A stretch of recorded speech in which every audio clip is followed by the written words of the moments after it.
When Nykeri has a Saturday off from her busy schedule, she enjoys spending quality time with her collection of magazines. Reading through each of them to find juicy celebrity gossip intrigues her. Why does she do it, you ask?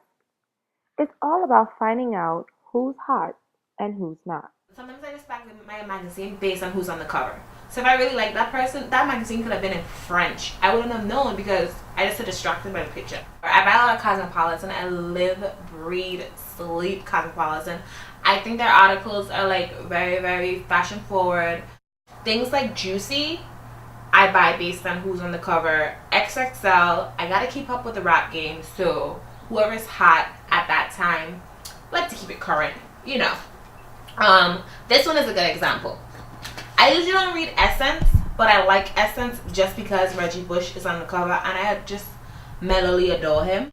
There's been times I've spent between like $5 to $25 on just magazines alone, which might seem kind of obsessive to think about it. Like if I was supposed to add up all the magazines that I've purchased, that would be a significant purchase.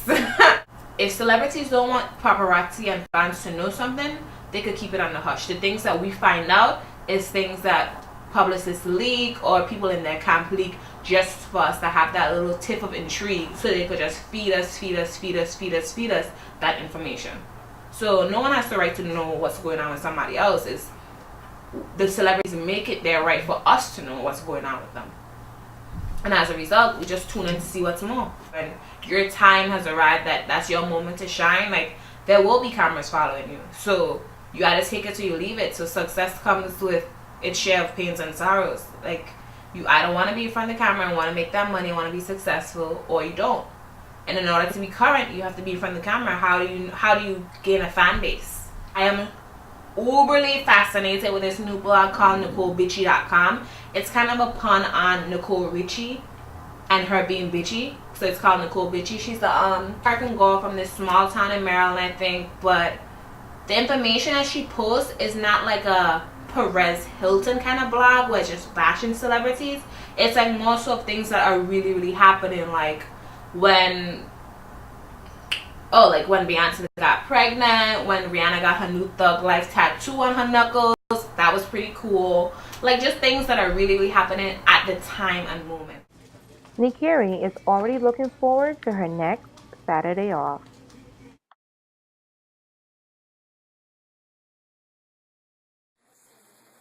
What I think about paparazzis, they can be good or they can be bad.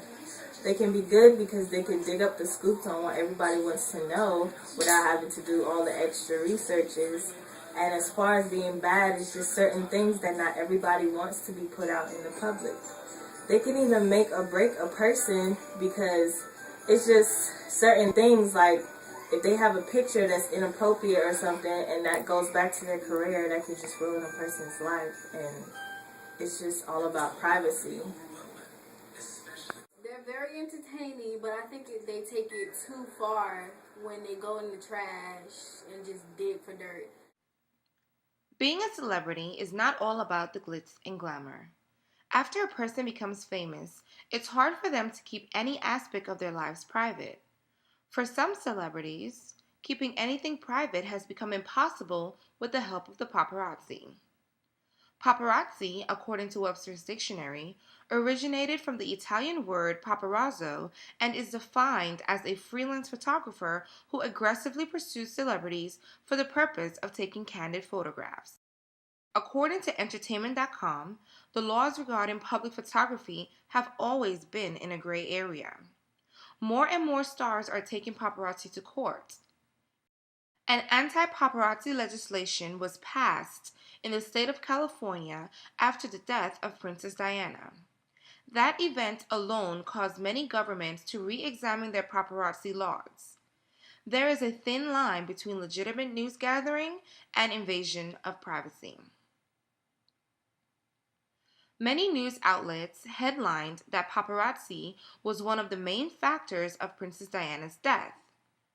Among the first details to surface about the accident that killed her was the fact that the driver of the limousine had been speeding to evade paparazzi photographers.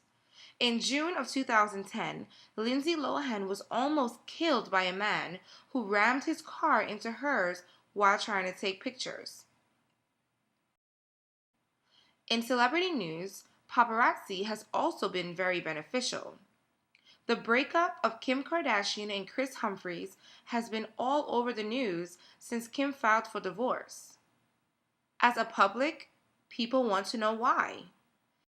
This is where the paparazzi comes in and creates a problem for celebrities, but breaking news for their readers and followers.